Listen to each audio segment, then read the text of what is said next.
Price allot. மத்தேயு 5ஆம் அதிகாரம் 5வது வசனம். சாந்த குணம் உள்ளவர்கள் பாக்கியவான்கள், அவர்கள் பூமியை சுதந்தரித்துக் கொள்வார்கள். நம்ம இந்த நாட்களில் பார்க்குறது என்னென்னா, சாந்த குணம் உள்ளவர்கள் பாக்கியவான்கள், பூமியை சுதந்தரித்துக் கொள்வார்கள் நம்ம பார்க்குறோம். சாந்த குணம்னா என்ன? எப்பயுமே எதுவுமே பேசாது, அப்படியே ரொம்ப உண்மையாட்டம், அது இல்லை சாந்த குணம். சாந்த குணம் பைபிளில் பாருங்க எப்படிலாம் சொல்லுதுன்னு சொல்லிட்டு. சங்கீதம் 37:31 சொல்லுது, சாந்த குணம் உள்ளவர்கள் பூமியை சுதந்தரித்துக் கொள்வார்கள், அவர்கள் மிகுந்த சமாதானத்துடன் இருப்பார்கள்னு சொல்லுது. அவங்க எப்படி இருப்பாங்களாம்? சாந்த குணம் உள்ளவர்கள் மிகுந்த சமாதானத்தை தேவன் கொடுப்பாராம். அதே பார்த்தீங்கன்னா 1 பேதுரு 3:4 சொல்லுது, அழியாத அலங்கரிப்பாகிய சாந்த குணம். எப்படி இருக்கணுமா? அது அழியாத அலங்கரிப்பாக இருக்கணும். அந்த சாந்த குணன்றது அது அப்பப்போ டைமுக்கு தகுந்த மாதிரி நம்ம மாற்றிக்கிறது கிடையாது. அது எப்பொழுதுமே அழியாத அலங்கரிப்பாக நம்மக்கிட்ட இருக்கணும்னு ஆண்டவர் ஆசைப்படுறாரு. அதே நீதிமொழிகளில் பார்த்தீங்கன்னா, பலவானை பார்க்கிலும் நீடிய சாந்தம் உள்ளவர்கள் உத்தமர்கள்னு சொல்லிட்டு உத்தமம்னு சொல்லிட்டு போட்டிருக்குது. அப்போனா ஒரு பலவானம் என்ன, அவன் எந்த காரியத்தில் வேணாலும் விழுந்துடலாம். ஆனால் சாந்த குணம் உள்ளவர்களை யாருமே என்ன பண்ண முடியாது, தோக்கடிக்கவே முடியாது. அவங்க மிகுந்த அமைதியாக இருந்து எல்லா காரியங்களையும் சாதிப்பாங்க. பூமியை சுதந்திரித்துக் கொள்னா பூமியில் இருக்கிற அந்த சொத்துக்களை சுதந்திரித்துக் கொள்றதா? அது இல்லை.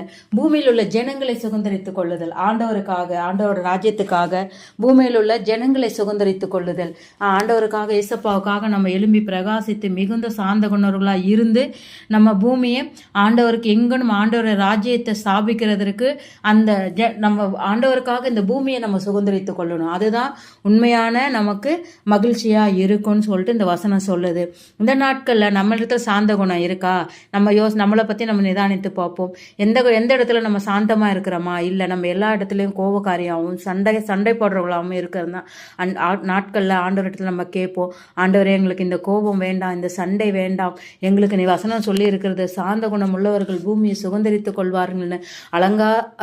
அழியாத அலங்கரிப்பு ஆகிய சாந்த குணத்தை தரித்து கொள்ளுங்கன்னு சொல்லிட்டு வசனம் சொல்லுது. அப்படியா எங்களை மாற்றம் ஏசப்பான்னு சொல்லிட்டு நம்ம ஆண்டவர்கிட்ட கேட்கும்போது நமக்கு இந்த அழியாத அலங்கரிப்பு ஆகிய சாந்த குணத்தை தேவன் நமக்கு கொடுக்குவதற்கு போதுமானவராக இருப்பார். நம்ம ஜெபிப்போம், தலைகளை தாழ்த்தி. சர்வ வல்லமையுள்ள என் தேவனாகிய கர்த்தாவே, இந்த வேலைக்காக நாங்கள் நன்றி செலுத்துகிறோம்.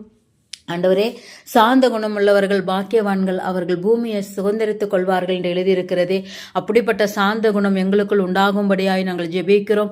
சாந்த குணம் ஆண்டவரே சண்டையை அமைதிப்படுத்தும். ஆண்டவரே, சண்டை போடுற இடத்துல சாந்த குணம் உள்ளவர்கள் அதை அமைதிப்படுத்துவார்கள் என்று நாங்கள் நீதிமொழிகளில் வாசிக்கிறோம். இப்படிப்பட்ட ஆண்டவரே, நாங்கள் அந்த சாந்த குணம் உள்ளவர்களாக எங்களை மாற்றும்படியாய் நாங்கள் ஜெபிக்கிறோம்.